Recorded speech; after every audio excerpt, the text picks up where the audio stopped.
Good morning, afternoon, or evening from whenever or wherever you are watching this video from. I am Jack Adamus back with my Premier League football predictions, episode 23, game week 23. Let's get straight into it. To kick off game week 23, we start with the 12:30 kickoff on Saturday, which sees West Ham hosting Sunderland. West Ham ended their run of 10 Premier League games without a victory last weekend as they scored an injury time winner against Spurs, and they'll now be looking to follow that up with getting another victory here as they need to move themselves closer between themselves and safety. Sunderland also ended their run of 5 games without a victory in the Premier League last weekend as they beat Crystal Palace. They had to come from behind to do so in that match, which now means they are the second highest team in the form table that has picked up points from losing position so far this season, with 16 points picked up after going behind. And Sunderland did win the reverse fixture on the opening day of the season. They won 3-0 to kickstart their season. I do believe, though, that West Ham will win consecutive games in the Premier League for only the second time this season in a hard-fought 2-1 victory. Moving on to the 3 o'clock kickoffs, we start at Turf Moor as we have Burnley hosting Tottenham. Burnley currently find themselves 8 points from safety, and they haven't got a Premier League victory in their last 13 times of trying, albeit in their last 2 matches they have had some positive results as they have drawn their last 2 games to Manchester United and Liverpool. They will have to do something though if they want to stay in the Premier League, which since they haven't done since the end of October, and that's get a victory in the Premier League. There was huge pressure on Thomas Frank last weekend as Tottenham lost to West Ham, but that pressure did ease midweek as they got a solid victory in the Champions League over Dortmund. But football is a cruel game, and if they do lose here, that could be the end of the Thomas Frank era at Spurs. But with Spurs getting the better of Burnley of late, as they have won 8 of their last 9 games against them, which includes the last 5 in a row, I do believe they'll get the victory here. I think this will be a boring game though. I can see Tottenham winning here in a 1-0 victory. Next up, we have Fulham at home to Brighton. We have 11th v 12th here, as both teams will be fighting it out to get back into the European race in this one. Fulham lost last weekend though, as they lost at the hands to Leeds, which was their first defeat in 6 Premier League matches. They do return to Craven Cottage though, where they haven't lost in their last 4 matches, with 3 wins and 1 draw to their name in all competitions. Brighton managed to save a point last weekend as they scored a stoppage time equaliser against Bournemouth at home, which now means they have only got 1 win in their last 9 Premier League matches, with the other ones being 5 draws and 3 losses. And with Brighton only having 2 wins in their last 18 visits to the capital, I think that will continue here, as I can see Fulham getting all 3 points in a 2-0 victory. Next up, we travel to the Etihad, where we have Man City at home to Wolves. What on earth is going on at Man City at the moment? They've suffered back-to-back defeats in their last 2 matches at the hands to local rivals Manchester United last weekend in the Premier League, and then they followed that up midweek by losing to Bodo Glimt in the Champions League, which was Bodo Glimt's first ever win in the competition. But with all that being said, if any team does have the ability to go on a ridiculous run of form, it is Man City, and they will be hoping it starts this weekend against bottom of the league Wolves. Wolves have turned their season around as they looked on track to be the worst team in Premier League history. They now find themselves 9th in the form table over the last 5 games, with 3 draws and 1 win in their last 4 matches. But with that being said, City have won 10 of the last 11 head-to-heads between these two sides, and with City keeping 5 clean sheets in those 10 matches, I think we'll see a familiar trend in this one, as I can see City getting back to winning ways in a 3-0 victory.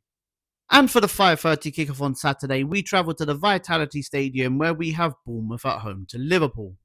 Bournemouth dropped more points last weekend as Brighton scored a last-minute equaliser against them, which now means they are top of the table of points dropped from winning positions this season, where they have dropped 18 points from winning positions, and that does go to show in their form as they have only got 1 win in their last 13 Premier League matches.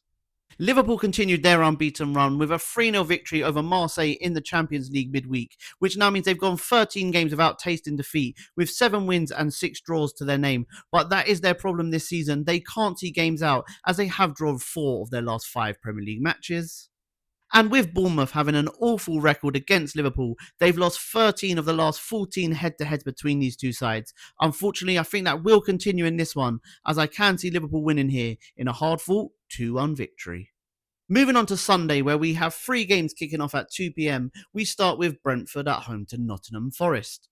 Brentford were flying high and they had won 4 and drawn 2 of their last 6 matches. That was before last weekend when they suffered defeat to the hands of local rivals Chelsea, which now sees them 3 points off of 4th place. But they do need to get back to winning ways as soon as possible if they are serious about finishing in the European places this season. Nottingham Forest's season seems to be going from bad to worse, and they are stuck in a rut at the moment as they only have one win in their last 8 matches in all competitions, 6 of which have ended in defeat. And if they do lose here and results go against them, they could find themselves only 2 points above the drop zone. And with them only winning 2 of the last 9 head-to-heads between these two sides, all fingers are pointing to a Brentford win here, but I do believe that the honours will be shared in this one, as I can see this one ending in a 1-1 draw. Next up, we have the London Derby as Crystal Palace host Chelsea. Things really do seem to be falling apart at Crystal Palace of late. They've now lost Gahey in this transfer window. Oliver Glasner has admitted that he will be leaving at the end of the season. And now Jean-Philippe Mateta says he wants to leave the club. That is all off the pitch business, but on the pitch it's not getting any better either, as they are winless in their last 7 matches, with 5 of those being defeats. Chelsea have started life under Leon Rosenior with 3 wins and 1 loss to their name, and although those performances haven't been great, they are still picking up points, which could be seen as a good thing, as they have kept 2 clean sheets in their last 2 matches. And Chelsea are Palace's bogey team, as Chelsea are unbeaten in their last 17 head-to-head between these two sides. I think it will be 18 come full-time, with a Chelsea 2-1 victory.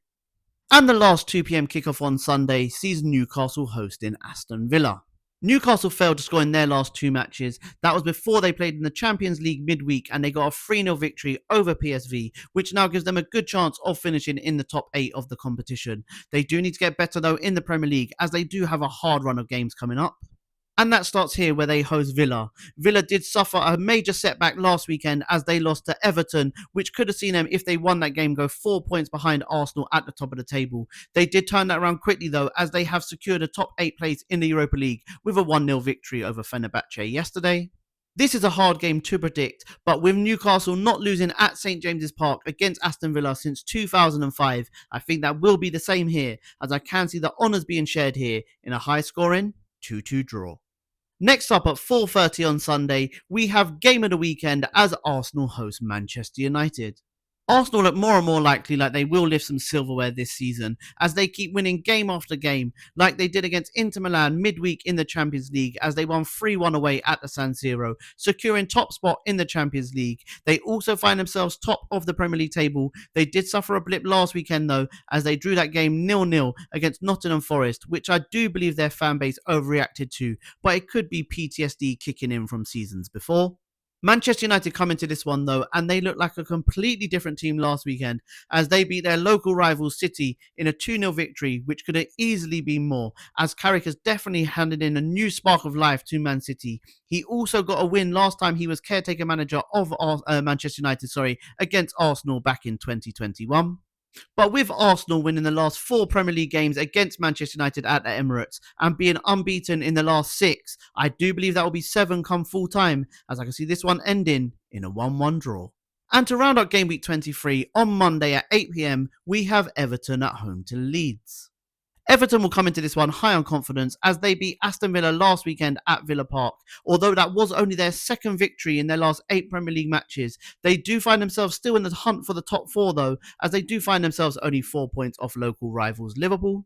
Leeds will also be high on confidence coming into this one, as they got a stoppage time winner last time out against Fulham. They now find themselves 8 points above the drop zone, and they are on a good run of form, as they've only lost 1 of their last 10 Premier League matches, and in that time period only Liverpool have lost less games since match day 14.